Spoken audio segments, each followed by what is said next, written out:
Let's start with the most complex race in Nigeria, Rivers State, where Governor Sim Fubara, in a stunning move, withdrew from the race, but he didn't have a chance. This is the only state where a sitting governor did not have an automatic ticket. Here's what happened.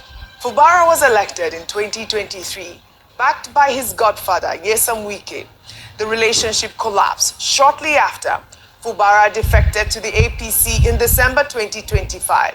Now here is the problem. FCT Minister Wike controls both PDP and APC structures in Rivers State. He calls it his Rainbow Coalition. Wike made his choice clear.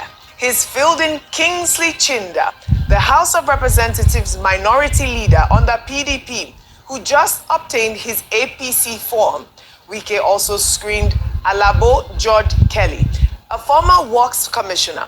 Both are Wike's loyalists. Reports say when Fubara showed up for the APC governorship screening committee in Abuja, he received what sources called a cold shoulder. He walked out less than 10 minutes later, visibly moody, refusing to take questions from journalists. On Wednesday, Fubara announced his withdrawal. In a statement, the governor said the decision followed wide consultations and was taken in the interest of peace, unity, and stability in Rivers State. He said personal ambition must sometimes give way for the greater good, calling his withdrawal an act of sacrifice and conviction, not fear or weakness. President Tinubu had reportedly directed the APC leadership in Rivers to allow Wike full control of the party structure.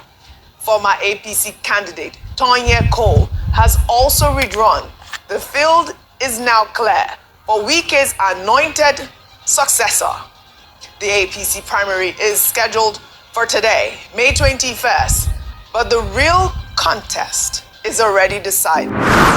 Have you ever watched a powerful leader make this shocking concession and just wondered who is actually twisting their arm off stage? Oh, it's a huge question. Right. We are looking into the incredibly complex Rivers State leadership crisis in Nigeria. Specifically, we're talking about Governor Sim Fubara and his recent withdrawal from the intense APC governorship battle, Which he publicly framed as, a sacrifice for peace. Exactly, a sacrifice for peace. Now, quick disclaimer here, our sources are packed with some very heated political debates from all sides on this. We aren't here to endorse any viewpoints or, take sides today. Definitely not. We are just impartially exploring the raw mechanics of this political maneuver. So, looking at Fubara stepping back, was this actually a noble act for state stability or just a forced surrender to invisible pressure? Well, from the perspective of a seasoned political strategist, what looks like a surrender is often a highly calculated survival tactic. How interesting. Yeah, we see the hand sign the paper, but we rarely see the pressure being applied to the wrist. Stepping back from a fight isn't necessarily walking away from the job. Okay, let's unpack this. It's is he sacrificing a piece to save the chess game, or is he just walking away from the board entirely? It's definitely the former. Sometimes it's an alternative negotiation tactic, a way to avoid being administratively crippled by powerful political opponents. But I have to push back here. Democracy fundamentally relies on competition, right? Sure. So if a politician constantly refuses to hit the gas just to avoid tension, doesn't that sort of rob voters of their actual democratic choice? That is the exact brutal trade-off voters are weighing right now. Is immediate political stability worth sacrificing fierce democratic competition? Yeah, it's a really tough call. It is. If we look at historical examples of political compromises in Nigeria, highly confrontational leadership often leads to absolute government gridlock. Or, honestly, worse, violence. Wow. So Fubara is looking at that history. Exactly. He knows his predecessor left behind a state assembly that is just packed with loyalists. Those loyalists, well, they hold the administrative brakes you mentioned. They can just block everything. Right. They can block every budget he proposes, veto his appointments, or even launch impeachment proceedings. So he's choosing strategic restraint to literally keep the government functioning today. So the remote control to those brakes is firmly in the hands of his predecessor, former Governor Sim Wike. And here's where it gets really interesting. Oh, yeah. If Fubara's own state assembly is essentially weaponized against him, does this just prove the long-standing theory that local governance is completely trapped by the Godfather system? What's fascinating here is how this exposes the literal structural cage of Godfatherism. The structural cage, that's a good way to put it. Yeah, because a political Godfather provides the sheer numbers, right? The localized loyalist, the campaign ground game you need to actually win an election. But then you're stuck. Exactly. Once you're in office, that foundational structure becomes a trap. Wike didn't just leave office, he maintained the administrative levers of power. Which makes this way bigger than just Rivers State. It elevates this to a massive national question. Like, can elected leaders ever truly govern independently when the bureaucratic machinery belongs to an entrenched power broker? And the implications of these backroom power struggles, they go way beyond just the current roster of politicians. They absolutely do. Because young Nigerians are watching this unfold in real time. They aren't learning about democracy from a civics textbook. No, not at all. They're learning that real politics is about, well, ruthless backdoor negotiations and knowing what to do when your budget is held hostage. So what does this all mean for them?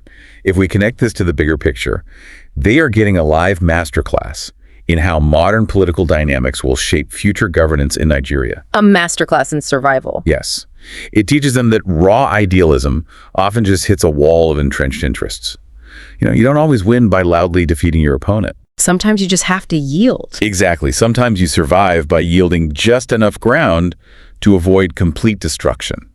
But history judges those compromises very differently depending on the result. I mean, will this ultimately be remembered as mature, stabilizing leadership, or just profound political weakness? Honestly, that depends entirely on the outcome. Right. If this strategic restraint actually allows Fubara to deliver development and maintain lasting peace in Rivers State, well, he's remembered as a statesman. And if it doesn't? But if it's just, a temporary pause in hostilities while his influence is slowly dismantled piece by piece, he'll be seen as a governor who simply folded under pressure. Which leaves us with the core tension of this entire... Did Fubara actually save Rivers State from an administrative crisis, or did he permanently lose control of his own political destiny? It is a stark reminder that understanding these shadows of influence helps decode how political survival actually works, not just in Nigeria, but globally. The visible decisions on the surface are rarely the whole story. It brings us right back to that invisible pressure on the wrist signing the paper. We always have to ask who is really making the call. Always. So I'll leave you with this final thought to ponder. If maintaining political peace constantly requires yielding to unelected power brokers, at what point does stability simply become a polite word for complete submission?